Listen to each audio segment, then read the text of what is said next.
안녕하세요 여러분, 오늘은 오프로드의 아이콘 지프 랭글러의 아주 특별한 모델을 만나고 있습니다. 바로 지프 랭글러 오버랜드 파워탑이 그 주인공입니다. 지프 브랜드는 기본적으로 오프로드 그리고 SUV에 대한 아주 깊은 경험과 노하우를 과시해온 브랜드입니다. 그리고 실제로 많은 차량들이 우수한 매력을 제시해왔죠. 그리고 이러한 계보는 현생의 랭글러로 이어지면서 정말 많은 이들의 이목을 끌고 있습니다. 이러한 가운데 지프가 아주 특별한 전동 톱 모델 파워탑을 선보이게 되었습니다. 국내에는 이제 랭글러 루비콘 파워탑과 랭글러 오버랜드 파워탑이 마련되어 있는데, 오늘은 좀 더 쾌적하고 편안한 그리고 고급스러운 드라이빙에 초점을 맞춘 오버랜드 파워탑을 함께 만나보도록 하겠습니다. 그럼 지금부터 지프 랭글러 오버랜드 파워탑이 어떤 차량이고 또 어떤 매력이 있는지 함께 살펴보도록 하겠습니다. 본격적으로 차량을 살펴보기 전에 그 체격에 대한 이야기를 먼저 하도록 하겠습니다. 자, 4885mm의 긴 전전과 각각 1895mm, 1840mm의 전폭과 전고를 갖추고 있습니다. 여기에 휠베이스 역시 3010mm로 상당히 길고 여유로운 걸 확인할 수 있는데요. 참고로 이러한 거대한 체격 때문에 공차 중량도 2010kg에 이른 편입니다. 사실 체격에 비한다면 그렇게 무거운 편은 아니지만 확실히 2톤이 넘어가는 건 분명 부담될 수가 있겠죠. 자, 디자인을 좀 살펴보도록 하겠습니다. 자, 개인적으로 이 랭글러라는 이 차량은 정말 브랜드의 아이덴티티 그리고 이 랭글러 고유의 가치를 잘 보여주고 있는 차량이라고 생각이 됩니다. 이 7슬롯 프론트 그릴과 이 오프로드에 특화되어 있는 듯한 바디킷의 구성, 그리고 좀 더 미래적이면서도 현대적인 독특한 램프 유닛의 적용은 정말 매력적인 부분이라고 할 수 있겠고, 이러한 시대의 발전 속에서도 아날로그스러운 감성을 제시하는 이런 보닛의 연출 역시 굉장히 매력적입니다. 그리고 측면으로 오게 되면 역시 이 다부진 오프로드의 감성을 한껏 누릴 수가 있습니다. 사이드 스텝을 달아놓은 것도 인상적이고, 그리고 이렇게 트라이라이티드 이 오프로드에 대한 자신감, 그리고 오버랜드 패치는 물론이고 이렇게 뭔가 견고하면서도 클래식한 이런 디테일 등이 눈길을 끌고 있다라고 할 수 있겠습니다. 참고로 이제 연료 캡도 이제 비슷한 모습을 하고 있는데, 이건 수동으로 열려요. 네, 이런 식으로 키를 꽂아서 돌려야 되고, 이런 독특한 매력이 있는 그런 모습을 하고 있다라고 할 수 있겠고요. 후면 같은 경우는 뭐 전형적인 지프의 모습입니다. 굉장히 다부지면서도 깔끔한 이런 모습을 갖고 있기 때문에 사실 이 차가 오버랜드인지 뭐 파워탑인지 잘 모르겠죠. 하지만 위에서 보면 좀 차이가 나요. 자, 위에서 보면 이렇게 소프트톱이 덮여 있는데 피아트 500C를 타보셨던 분이면 아실 거예요. 그러니까 요 골조 부분은 그대로 있고 요 안쪽 부분만 싹 밀리는 방식이거든요. 그렇기 때문에 기존의 모습을 최대한 해치지 않고 아주 깔끔하게 잘 오픈 에어링을 누릴 수 있는 그런 구조를 갖고 있고, 그리고 이렇게 되다 보니까 겉에서 보았을 때 이 차가 파워탑인지 아닌지 구분할 수 없을 정도로 굉장히 일체감 있는 모습을 보여주고 있다라고 설명을 드릴 수 있겠습니다. 그럼 이어서 지프 랭글러 파워탑의 실내 공간을 살펴보도록 하겠습니다. 자, 기본적으로 지프 랭글러를 기반으로 한 모델이기 때문에 실내 공간의 전체적인 구성이라던가 특징은 기존의 랭글러와 완전히 동일하다고 보실 수 있습니다. 실제 대시보드 형태도 그렇고요. 스티어링 휠이나 계기판, 센터페시아 모든 부분이 기존의 이 랭글러와 완전히 동일하다고 할 수 있겠습니다. 실제로 이렇게 시트를 보시게 되면 오버랜드라고 해가지고 지프 랭글러 오버랜드가 기반이 되어 있다는 걸 확인할 수 있겠고요. 전체적으로 이렇게 화려한 멋은 없지만 굉장히 깔끔하면서도 직관적인 이 랭글러 고유의 매력이 잘 드러난다고 할 수 있겠습니다. 이와 함께 이제 특징이라고 한다면 역시 파워탑 전개로 인한 이렇게 우수한 개방감을 누릴 수 있다는 것이죠. 실제로 이제 기존의 랭글러 같은 경우는 이 루프 패널을 수동으로 제거를 해야 되는데, 아주 간단한 버튼 조작만으로도 이제 루프를 손쉽게 벗길 수가 있어서 아주 쾌적한 매력을 제시하고 있습니다. 참고로 이 실내 공간의 이 파워탑 방식은 피아트 컨버터블을 생각하시면 좋을 것 같아요. 피아트 컨버터블이 뭐라고 해야 될까요? 차체의 골조는 그대로 유지하면서 이 루프 패널 부분만 딱 오픈톱 방식이잖아요. 이 랭글러 파워탑 역시 그러한 구조를 통해서 좀 더 간편하면서도 견고한 차체를 유지하고, 그리고 쾌적한 공간을 개방감을 누릴 수 있도록 구성되어 있다 라고 설명을 드릴 수 있겠습니다. 이어서 2열 공간도 함께 살펴보도록 하겠습니다. 자, 랭글러의 특유의 그런 구성을 잘 보여주고 있고, 뭐 소재라던가 연출 특성에 있어서도 기존의 랭글러와 완전히 동일하다는 것을 확인할 수 있습니다. 그리고 역시 오버랜드 특유의 이 시트 스티치라던가 디테일 등이 갖고 있어가지고 굉장히 깔끔한 모습을 보여주고 있고요. 2열 중앙에는 이렇게 에어벤트와 이렇게 파워 소켓이 마련되어 있는 걸 볼 수 있겠고요. 2열 중앙 시트를 이렇게 접으면 헤드레스트 부분이 암레스트화 되어가지고 상황에 따라서 활용성 있게 사용할 수 있다는 매력이 있습니다. 그리고 오버탑 특징, 파워탑 특징의 이 우수한 개방감을 누릴 수 있기 때문에 이 상황에 따라서 더욱더 쾌적한 탑승자의 가치를 누릴 수 있다라고 설명드릴 수 있겠습니다. 지프 랭글러는 사실 그 자체로 굉장히 우수한 오프로더라고 하지만 그 이전에 넉넉한 적재 공간과 실용성을 갖고 있는 차량으로도 평가받을 수 있습니다. 실제 트렁크 게이트 열게 되면 굉장히 큼직하고 여유롭게 마련되어 있는 공간을 확인할 수 있습니다. 물론 차체의 골격 때문에 일부 부분이 조금 좀 활용성이 좀 떨어지게 구성되어 있는 걸 확인할 수 있지만, 기본적으로 차체가 워낙 크고 전고가 높기 때문에 큰 부피의 짐을 아주 손쉽게 적재할 수 있는 매력이 있습니다. 여기에 상황에 따라서 2열 시트 역시 폴딩이 가능하기 때문에 더욱더 쾌적한 적재 공간을 누릴 수 있다는 점, 그것도 빼놓을 수 없겠죠. 이외에도 이렇게 트렁크 바닥에 고정할 수 있는 고리가 있고요. 이런 추가적인 수납 공간이 마련되어 있어서 물에 젖었거나 이런 좀 오염된 물품을 따로 보관할 수 있는 그런 기능적인 부분도 함께 갖추고 있습니다. 전체적으로 굉장히 실용적이고 만족스러운 모습을 이어가고 있는 셈이죠. 그래서 지프 랭글러 오버랜드 파워탑의 파워트레인 살펴보도록 하겠습니다. 자, 앞서 말씀드린 것처럼 거의 모든 부분이 오버랜드를 그대로 이어가고 있기 때문에 파워트레인 역시 마찬가지 그런 모습을 갖고 있습니다. 272마력과 40.8km의 우수한 토크를 제시하는 2.0 가솔린 터보 엔진은 8단 자동 변속기, 그리고 셀렉트 트랙 풀타임 4WD 시스템과 조합이 됩니다. 이러한 구성을 통해서 쾌적하면서도 부드러운 드라이빙은 물론이고 견실한 오프로드도 아우를 수 있게 되었죠.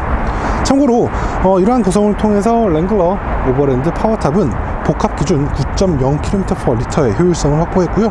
도심과 고속 연비는 각각 8.3 그리고 10.0km/L입니다. 전체적으로 아주 뛰어난 그런 퍼포먼스라던가 움직임 이런 건 아니라고 할 수 있겠지만, 분명 견실하고 견고한 이 랭글러의 매력을 느끼기에는 부족함이 없는 그런 구성이다 라고 설명을 드릴 수 있겠습니다. 그럼 지금부터 랭글러 오버랜드 파워탑과 함께 주행을 시작하면서 이 차가 실제 주행에서 어떤 매력을 보여주는지 함께 살펴보도록 하겠습니다. 자, 가장 먼저 역시 랭글러다워요. 굉장히 높은 시트 포지션과 위에서 내려다보는 듯한 이런 시선을 통해서 굉장히 쾌적하면서도 여유로운 이 시야를 제공하고 있다는 점, 분명 시장에서 좋은 평가를 받을 수 있고 랭글러만의 매력을 제시하기에 아주 좋은 구조라고 생각이 됩니다. 참고로 이러한 구조 덕분에 오프로드 주행에서 더욱더 여유롭고 편안하게 주행을 할 수 있기 때문에 이러한 특성이 조금 어색하신 분들이라 하더라도 랭글러의 이러한 구조에는 적응할 가치가 있다 라고 설명을 좀 드리면 좀 너무 이렇게 지지해주는 발언이 되려나요? 어쨌든 그런 모습을 볼 수 있고요. 사실은 저는 실내 공간이 좀 더 화려했으면 좋겠다라는 생각이 들기는 해요. 오버랜드 자체가 사실 고급스럽고 세련된 이런 이미지를 제공하고 있는 트림이다 보니까 조금 더 이런 컬러 패널이라던가 아니면 연출 등에 있어 좀 더 힘을 주었으면 어땠을까 라는 생각이 들긴 하지만, 그래도 전체적으로 굉장히 깔끔하고 이 직관적인 랭글러의 특성이 잘 반영되어 있다 라고 설명을 드릴 수 있겠습니다. 자, 사실 이 차는 가솔린 차량이라고는 하지만 그렇게 조용한 차는 아니에요. 실제 아이들링 상황에서 소음은 좀 큰 편이고, 투박한 형태 때문에 풍절음이라던가 이런 것들도 많이 발생을 하죠. 노면 소음도 그렇고요. 그리고 이 창문 역시 그렇게 방음이 좀 신경을 쓴 창문이라고 할 수는 없어요. 그렇기 때문에 뭐 정숙하고 편안하고 이런 건 아니에요. 하지만 반대로 많은 랭글러 오너분들이 그런 모습을 보고 절대 랭글러를 사는 게 아니기 때문에 어떻게 본다면 차량의 특성에 맞춰서 잘 개발되었다 라고 설명을 드릴 수 있을 것 같습니다. 다만 좀 아쉬운 게 있다면 저는 1열 시트의 이 전후 이동 거리가 좀 더 늘어났으면 좋겠어요. 지금 제가 최대한 뒤로 밀고 있는 상태인데 조금 아쉬워요. 예, 아주 조금만 더 밀 수 있었으면 좀 더 쾌적한 드라이빙 포지션을 느낄 수 있었을 텐데 라는 생각이 좀 개인적으로 남는 게 사실인 것 같습니다. 자, 어쨌든 과거의 랭글러라고 한다면 사실 디젤 모델도 있었지만 확실히 V6 펜타스타 엔진이 확실히 메리트가 있었던 부분이라고 할 수 있습니다. 그러나 이 차량에는 현재 펜타스타 엔진이 없습니다. 자, 2.0 가솔린 터보 엔진이 중심을 잡고 있는데요. 272마력과 40.8km의 토크를 제시를 해서 이 펜타스타 엔진을 대체하는 그런 존재감을 보여주고 있습니다. 실제로 발진 가속이라던가 출력 전개에서의 느낌은 굉장히 좋은 편이에요. 실제로 엑셀레이터 페달에 대한 반응도 굉장히 빠른 편이고, 운전자로 하여금 뭐 성능이라던가 이 성능으로 기반으로 한 발진 가속, 추월 가속, 뭐 고속 주행 이런 부분에서 뭐 성능의 아쉬움이라던가 부족함이라던가 답답함 이런 거 크게 느끼지 않게 아주 잘 세팅이 되어 있는 엔진이라는 걸 느끼게 됩니다. 뭐 RPM에 따라서 좀 소음이 좀 들리는 것도 있긴 하지만 그렇게 불편한 수준은 아니기 때문에 충분히 나쁘지 않다라고 설명을 할 수 있겠고요. 다만 좀 아쉬운 게 있다면 이 엑셀러레이터 페달에 대한 반응이 굉장히 민감하게 세팅이 되어 있어요. 그러다 보니까 전방의 신호 위반 및 시속 60km. 내비가 좀 소리가 컸네요. 어쨌든 엑셀러레이터 페달에 대한 이 출력 반응이 좀 빨라요. 많이 민감해요. 그렇기 때문에 운전자로 하여금 좀 이렇게 울컥울컥하는 그런 주행감이 좀 느껴질 때가 있거든요. 이런 식으로. 근데 이제 출력 전개는 빠른데 차는 또 무겁고 변속기는 조금 조심스럽고 하다 보니까 살짝 좀 이렇게 울컥울컥하는 모습이 좀 때때로 느껴지긴 합니다. 하지만 뭐 어차피 이 차로 그렇게 막 빠른 템포의 주행을 한다거나 뭐 스포츠레인 혹은 산길을 타고 뭐 와인딩하고 트랙을 달리고 이런 건 아니잖아요. 그 때문에 성격에는 뭐 충분히 문제 없다 라고 설명을 드릴 수 있을 것 같아요. 그리고 이 차에는 이제 8단 자동 변속기가 장착이 되었고, 이 오버랜드 트림 특성을 반영한, 그러니까 좀 더 세련되고 고급스러운 드라이빙, 조금 더 일상적인 드라이빙을 위한 그런 셋업을 위해서 셀렉트록 이 4WD 시스템이 장착이 되어 있어요. 그렇기 때문에 락롤링 성능에 있어서는 루비콘, 그러니까 락트랙의 루비콘 4WD에는 조금 밀리는 모습이 있을 수 있겠지만, 뭐 일상적인 포장 도로는 물론이고요, 험로라던가 뭐 다양한 환경에서 아주 고루고루 제 몫을 보여줄 수 있는 그런 수준 높은 패키징을 제시하고 있어요. 사실 뭐 이번 시즌 같은 경우는 제가 전체적으로 다 온로드에 치중을 했기 때문에 뭐 이 차가 어떻다 나쁘다 뭐 그렇게 표현할 수는 없겠지만, 주행을 하면서 확실히 오버랜드가 다른 랭글러들, 특히 루비콘에 비해서 세련된 매력은 있구나 라고 한 번 더 느낄 수 있었던 시간이었던 것 같고요. 차의 움직임에 있어서는 확실히 무게감이 좀 느껴지는 편이에요. 예. 사실 이 체급에 비하면 2010kg 밖에 안 되기 때문에 공차 중량이 아주 무거운 편은 아닙니다. 그렇지만 이 물리적인 구조, 그러니까 전고가 높고 지상고가 높다 보니까 무게중심이 더 이 차가 움직였을 때 이 무게가 더 크게 느껴지는 거죠, 운전자에게. 그러한 부분이 좀 있어가지고 이 차를 능숙하게 운전하시기 전에는 확실히 이 차에 대한 그 무게에 대한 반응, 이런 것들을 익히고 적응하는데 많은 공을 들이시는 게 더욱더 안전하고 효과적인 드라이빙을 누리실 수 있는 가장 중요한 그런 기준이 되겠다 라고 설명을 드릴 수 있을 것 같습니다. 대신 뭐 조향이라던가 뭐 차의 반응이라던가 뭐 움직임의 한계 이런 부분에 있어서는 전체적으로 아쉬움 없는 모습이었던 것 같아요.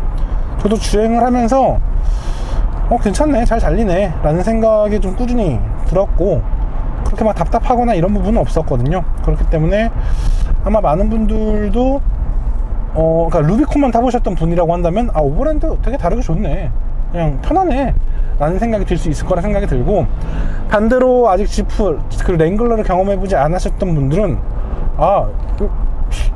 지프가 막 그렇게 우악부락한 건 아니네, 또 이런 느낌도 있네 라고 좀 생각하실 수 있는 그런 세팅을 갖고 있다 라고 설명을 드릴 수 있겠습니다. 그리고 사실 이 차에서 제일 중요한 건 파워탑이잖아요. 전 솔직히 처음에 이 구조 보고 그치, 이 방법이 맞겠다 라는 생각이 들었었거든요. 이게 결국은 이 A필러부터 쭉 이어지는 그 골조를 그대로 이어가고, 이 천장 부분 있잖아요, 천장 부분만 이 컨버스탑으로 바꾼 거란 말이죠. 그렇기 때문에 구조적으로도 크게 차체 부담이 안 가고, 그리고 이 개방했을 때 외풍이라던가 이런 것도 크게 들이치지 않는 구조가 될 수 있었던 거예요. 또 개발 기간도 짧아지고 그런 게 있다 보니까 굉장히 실용적이었던 것 같고, 그리고 간단한 버튼 조작 하나로 이 소프트탑을 벗겼다가 덮을 수가 있으니까 생각보다 괜찮은 것 같아요. 물론 뭐 글래스 루프라던가 아니면 파노라마 썬루프하고는 또 다른 매력이 있는, 혹은 그 아날로그 타입으로 이 루프 패널을 다 벗겨낼 수 있는 그런 랭글러라던가 기존의 이제 오픈톱 사용과는 좀 다른 매력이긴 하지만, 그럼에도 불구하고 충분히 매력적인 오픈 에어링의 표현 방법이다 라고 좀 설명할 수 있었던 것 같아요. 그리고 제가 이 차를 시승을 하면서 자유로를 달리면서 연비를 한번 측정해 보았어요. 많은 분들이 이제 자유로 연비 다 잘 나오는 거 아니냐 라고 하시는데, 그러지 않은 차를 드디어 좀 만나게 되었죠. 복합 기준 이제 9km의 연비를 갖고 있는 이 차는 이제 자유로에서 12.6km/L의 효율성을 보여줬더라고요. 조금 정체가 있었지만 전체적으로 주행 흐름이 나쁘지 않았던 걸 감안하면 확실히 고속 효율성이라던가 고속 주행 시에 이 효율성 개선의 매력은 그리 크지 않은 게 어쩔 수 없는 지프 랭글러의 특성인 것 같다 라고 이렇게 설명을 할 수 있는 것 같습니다. 자, 오늘 이렇게 지프 랭글러 오버랜드 파워탑을 함께 타봤습니다. 랭글러 중에서 가장 고급스럽게 세팅되어 있는 이 오버랜드에 좀 독특한 파워탑 시스템을 얹은 이 차량인데, 솔직히 말해서 저는 기존에 이미 랭글러를 타셨던 분들은 수작업으로 이 루프를 벗겨내는 그 맛을 아시잖아요. 그런 분들 입장에서는 굳이 저거를 더 이렇게 좀 더 추가금을 주고 파워탑을 사야 돼? 라고 생각하실 수 있겠지만, 반대로 정말 편하게 여유롭게 오픈탑과 이 랭글러가 갖고 있는 모든 오프로드 주행 성능을 한 번에 누릴 수 있다라는 점, 이 부분은 꽤 매력적인 부분일 수도 있겠다라는 생각이 들더라고요. 물론 시장의 평가는 제가 어떻게 딱 속단할 수는 없겠지만 꽤 매력있고 재밌는 그런 차량이지 않을까라고 생각을 해보게 됩니다. 자, 지금까지 카올릭 김학수 기자였고요. 전 다음에 또 다른 자동차와 또 다른 이야기로 다시 인사드리도록 하겠습니다. 감사합니다.